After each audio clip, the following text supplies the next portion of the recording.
Hola, ¿qué tal? Pues vamos a platicar del primer tema que nos toca, que es auditoría. Em, lo primero es definir, ¿no? ¿Qué es una auditoría en las buenas prácticas clínicas? Y una auditoría de buenas prácticas clínicas se refiere a una comprobación que se hace. Esta comprobación se realiza a un estudio clínico que va a llevarse a cabo para verificar que éste cumple con el protocolo de investigación, con los principios éticos y con la normativa vigente. Y esta evaluación se realiza a todas las partes que intervienen en el ensayo clínico, fundamentalmente al promotor o a la CRO, si es que se contrató a una CRO para que haga el ensayo clínico o al centro de investigación. Y en el caso de participar otros agentes externos, también deberán de someterse a esa auditoría. Hay otras definiciones, ¿no? Por ejemplo, también se dice que una auditoría es un examen independiente y sistemático de las actividades y documentos relacionados con el ensayo para determinar si las actividades evaluadas relacionadas con el ensayo fueron realizadas como debe de ser y si los datos en efecto fueron registrados, analizados y correctamente comunicados de acuerdo a como estaba explicado en el protocolo. Acuérdense que siempre tenemos que apegarnos al protocolo, esa es nuestra guía. Y también con los procedimientos normalizados de trabajo del promotor, la buena práctica clínica y los requisitos regulatorios pertinentes. Eh, la finalidad de estas auditorías es certificar que el ensayo clínico sí se está realizando bajo las directrices establecidas desde el punto de vista clínico, estadístico, ético y regulatorio. Con tal propósito, se planifican de manera periódica revisiones de la documentación que se va generando durante todo el ensayo para identificar si existen desviaciones con respecto al protocolo, tanto desviaciones chiquitas como desviaciones grandes, toda clase de desviaciones, datos erróneos o mal complementados, problemas con el consentimiento informado de los pacientes o con otras complicaciones, ¿no? Relacionadas con la documentación, si hacen falta documentos, si están mal fechados, hay algún error. Cuando el promotor realiza una auditoría como garantía de calidad, tiene que considerar varias cosas, ¿no? Una de ellas es el propósito. El propósito de una auditoría realizada por el promotor, por el patrocinador, la cual es independiente de los monitoreos de rutina que lleva a cabo el monitor, la auditoría es adicional, es otra cosa. Pues bueno, es independiente, como les decía, de esta monitorización de rutina y de las funciones de control de calidad que se deben de llevar a cabo todo el tiempo. Se debe de evaluar la realización de un ensayo y el cumplimiento del protocolo, de las buenas prácticas clínicas y de los requisitos reguladores pertinentes. Cuando se seleccionen y vaya a los auditores que van a llevar a cabo, el auditor o los auditores que van a llevar a cabo esta auditoría, pues tenemos que el patrocinador es el que tiene que darse a la tarea de saber que para realizar la auditoría el promotor pues va a seleccionar a investigadores que sean independientes, tienen que ser objetivos y completamente independientes de los sistemas y de los ensayos clínicos. No puede auditar un interno, siempre tiene que ser alguien completamente ajeno. La otra es que el auditor, perdón, el promotor no se debe de asegurar de que los auditores tengan todas las credenciales necesarias para poder llevar a cabo esta auditoría en cuanto a formación y experiencia. Y para realizar esta auditoría de manera adecuada, pues es indispensable que cumplan con esto, ¿no? Las credenciales tienen que estar documentadas, obviamente, así como a los investigadores se nos pide la comprobación, vaya, los documentos probatorios, pues es lo mismo con los auditores. Y en cuanto a los procedimientos de la auditoría, el promotor es el que se tiene que asegurar de que la auditoría de los ensayos, sistemas clínicos se va a realizar de acuerdo con sus procedimientos escritos, ¿no? Los procedimientos del propio estudio. Y tienen que ellos también tener procedimientos sobre cómo se va a auditar, dónde se va a auditar, la frecuencia de las auditorías, eso tiene que estar bien establecido desde el inicio, la forma y el contenido de los informes de la auditoría, ¿no? ¿Qué es lo que se va a poner por escrito cuando se finalice cada una de las auditorías? El plan de auditoría del promotor y los procedimientos para auditar un ensayo deben de estar guiados por la importancia del ensayo en cuanto a datos a presentar a las autoridades regulatorias, ¿no? Es decir, a la institución y a COFEPRIS. También dependiendo del número de sujetos, si tenemos un número muy chiquito de sujetos, pues no va a dar tiempo de hacer múltiples auditorías. Pero si es un tamaño de muestra muy grande, pues sí se pueden hacer varias auditorías. También va a depender del tipo y de la complejidad del ensayo, el nivel de riesgos para los sujetos de estudio y cualquier otro problema que se pueda identificar. Las observaciones y hallazgos del auditor tienen que quedar documentadas. Eso se queda en un documento que se entrega al final de la auditoría. Y para preservar la independencia y el valor de la función de la auditoría, las autoridades reguladoras no deben de pedir rutinariamente los informes de auditoría, porque las autoridades reguladoras, si bien pueden solicitar el acceso a un informe de auditoría, pues bueno, no se recomienda que tengan todos, absolutamente todos los datos, pero bueno, en dado caso que se requiriera, sí pueden solicitar la información de caso por caso solamente cuando existe evidencia de algún incumplimiento con las buenas prácticas clínicas o, por ejemplo, que algún participante se haya quejado, inclusive si es más grave que eso, ¿no? Si hay una demanda de por medio, pero no es un procedimiento de rutina. Bueno, pues cuando sea requerido por la norma o ley pertinente, el promotor tiene que facilitar el certificado de la auditoría. Ahora, en temas ya más prácticos, ¿no? ¿Cómo se prepara uno para una auditoría de buenas prácticas clínicas? Yo les hice llegar un checklist en donde viene las obligaciones del investigador o esta lista de cotejo que tiene que tener el investigador, o vaya, que nos sirve para tener claridad en cuanto a las obligaciones en todas las etapas y en todas las acciones que realiza el investigador principal y se realizan dentro del ensayo clínico. Y esa es bien importante que la tengan a la mano porque les va a servir como una herramienta para que vayan palomeando, ¿no? Si sí cumplen o no cumplen con cada una de esas cosas que son obligaciones del investigador principal.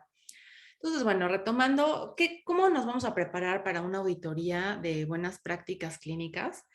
Cuando uno se prepara para una auditoría, pues debería de ser realmente sencillo. Si es que tenemos todo en regla y todo lo hemos hecho conforme al protocolo y continuando, siguiendo todos los procesos que deberíamos de estar llevando a cabo.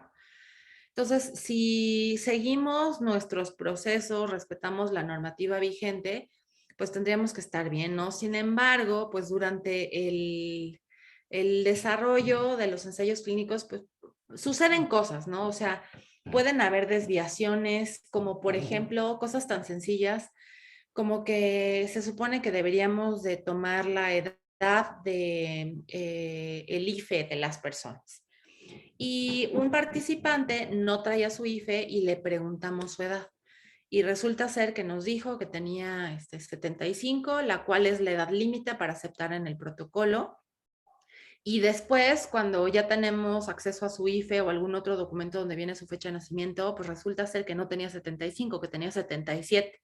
Y era de esas personas que no llevan la cuenta de los años, ¿no? Entonces le da lo mismo 75, 77, y entonces ahí ya tenemos una desviación porque no cumplimos con los criterios de selección e incluimos a ese participante.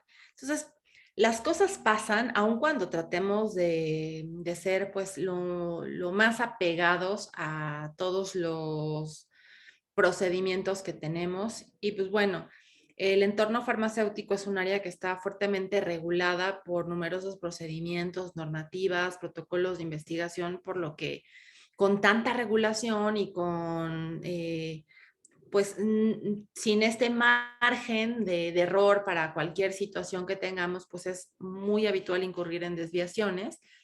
Inclusive a veces ni siquiera nos damos cuenta, no somos conscientes de ellas. Es ahí donde se empieza a complicar. Pero bueno, pues tenemos que ser transparentes y cualquier error se tiene que avisar y se tiene que hacer un informe de la desviación. Pero bueno, regresando a este tema de cómo prepararnos para las auditorías, pues les cuento, ¿no? ¿Cómo es el desarrollo de una auditoría de buenas prácticas clínicas? Está dividido en fases. La primera fase es la reunión inicial con el equipo. En esta reunión inicial se realizan las presentaciones de todo mundo, quién es quién, y se definen las necesidades del auditor y las responsabilidades del equipo y se trabaja en una agenda para la ejecución de esta auditoría.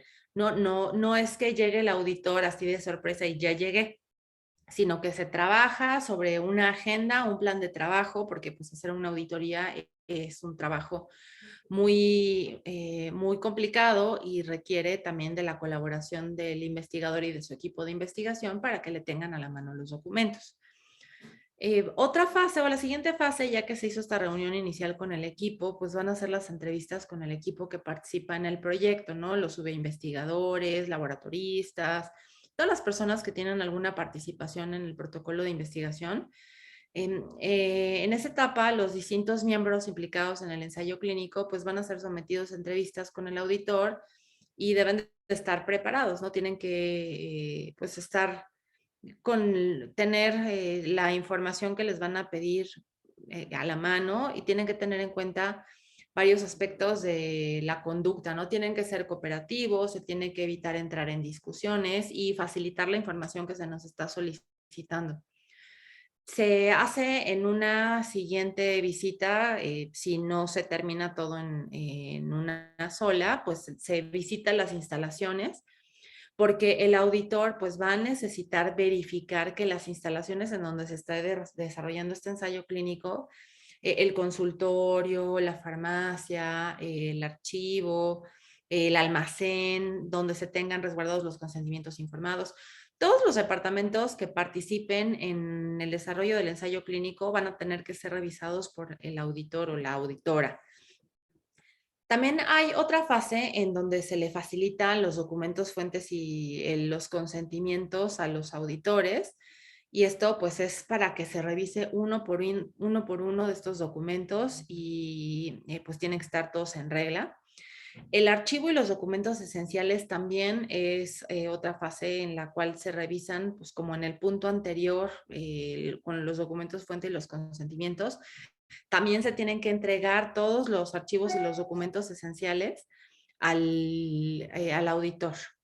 Y una vez que ya se pasó revista por todas las cosas, todos los documentos, todos los lugares, los procedimientos, pues entonces es cuando ya se hace la reunión de cierre en el que se van a tratar las posibles observaciones encontradas, que bueno, pues siempre se van a encontrar observaciones. Se van a intentar en ese momento aclarar las posibles dudas que hayan surgido en el transcurso de la auditoría. Y tras este periodo ya de tratar de aclarar de manera puntual, en tiempo real, esas dudas o esas problemáticas que surgieron, en un plazo, digamos, entre 15 y 30 días aproximadamente, el auditor emite el informe de la auditoría, porque pues es un trabajal ponerse a hacer eso, y se propone un plan de acción correctivo y preventivo, pues con respecto a las desviaciones que se hayan encontrado. ¿No? Se señalan estas desviaciones que se identificaron y las acciones que se deberían de llevar a cabo para corregirlas. Y una vez que eso pasa, pues el promotor presenta el plan como respuesta a los hallazgos encontrados por el auditor, indicando ya efectivamente cuáles van a ser las medidas, tanto preventivas como correctivas, que se deben de llevar a cabo para que eso no vuelva a suceder en la siguiente auditoría. Se recomienda tener los documentos ya listos. De hecho, conforme se van generando estos documentos fuente y los vamos guardando y los vamos archivando, hay que asegurarnos de que todo está en orden. No dejar todo listo para después. No dejar todo para después, sino cada vez que se recolecta información, ya sea que se recluta un nuevo participante o que los participantes que ya forman parte del estudio vienen a una visita de la investigación, tenemos que pues hacernos, vaya, tener la disciplina de dejar todos los documentos perfectamente bien, identificar que no haya ningún error. Si es que hubo algún error, pues bueno, con las buenas prácticas de documentación, poner una línea sobre lo que hubo error, poner la firma y la fecha de quien está haciendo esa anotación y hacer la nota aclaratoria de cuál fue el error que se presentó y explicar. Y bueno, pues esto de la documentación que se tiene que tener lista para enseñárselas a los auditores, esto tiene que ver tanto con vaya, con todo lo que tiene que ver, ¿no? Tanto los expedientes en físico, el CRF, las historias clínicas de los pacientes, los archivos del investigador, la carpeta maestra, absolutamente todo tiene que estar listo para que lo revise entre todo el equipo para que no se quede nada en el aire, ¿no? Cuando vamos a tener una auditoría, pues es importante que se reúna el equipo de investigación, se haga la lista de todas las cosas que se tienen que revisar y se divide, ¿no? Doctor fulano se encarga de revisar el CRF, doctor Perengano se encarga de hacer esta parte, ¿no? La química Fernández se encarga de hacer esta parte y de esa manera pues tener preparado todo para cuando venga la auditoría.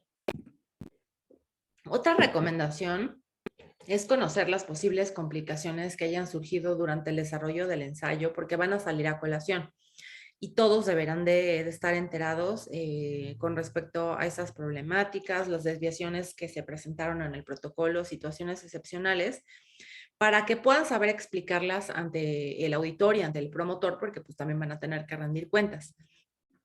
Tenemos que poder responder a las preguntas planteadas por el equipo encargado de la auditoría de manera concisa. Nunca es buena idea irse por las ramas y empezar a divagar, sino nos están preguntando algo de manera muy puntual, hay que contestarlo, no empezar a contar toda la historia de por qué ese día me dolía la cabeza y bla, bla, bla.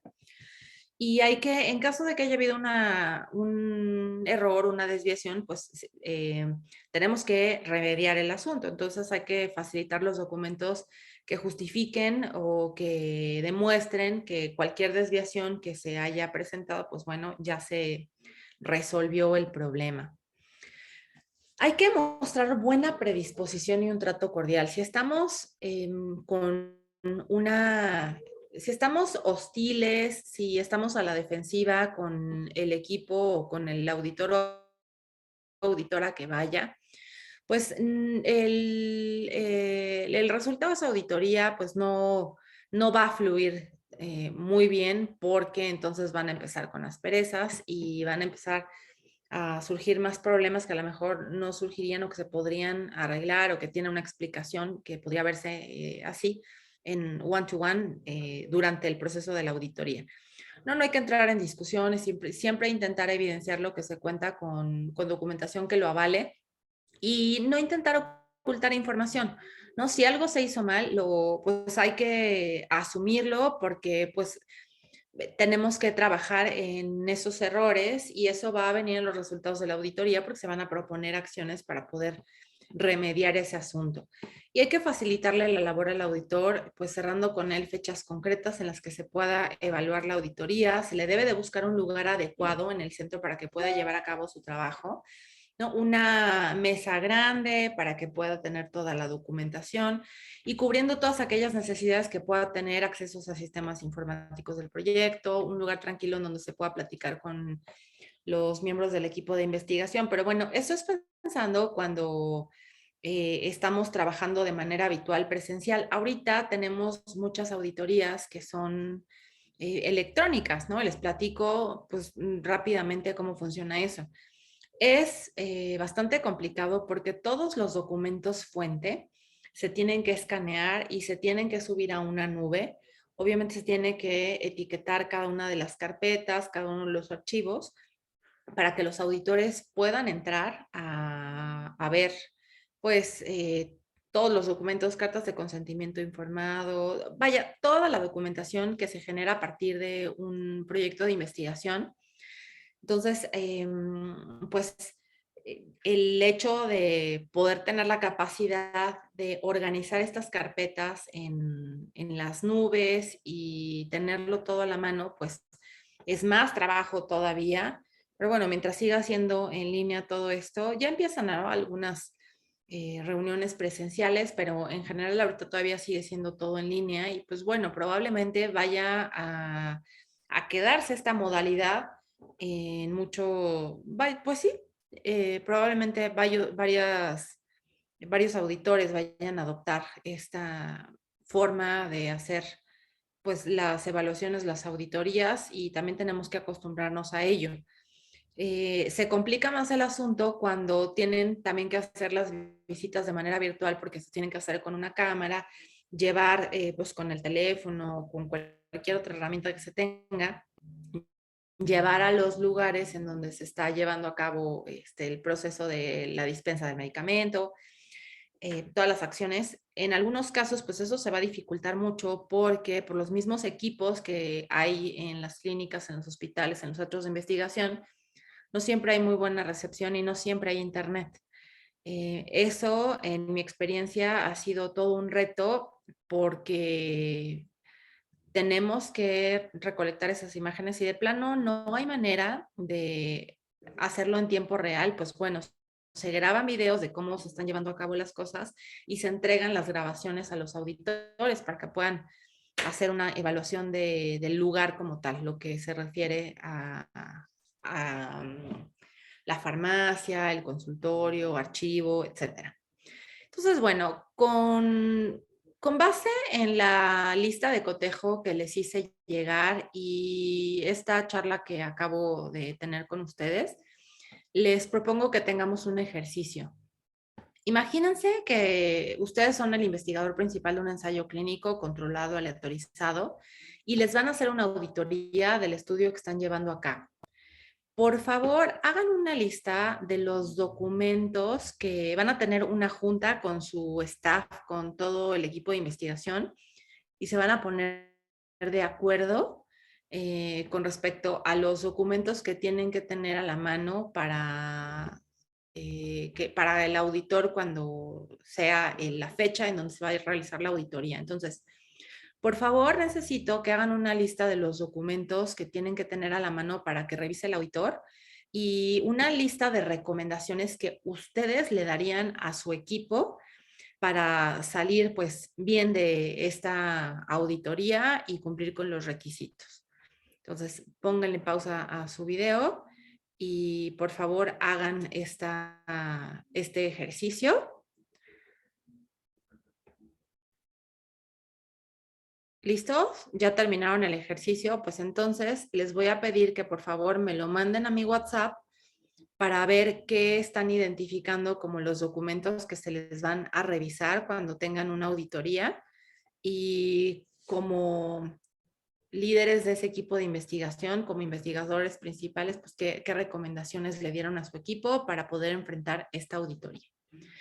El siguiente video que les voy a poner es el referente a los comités de monitoreo de datos. Ahorita nos vemos.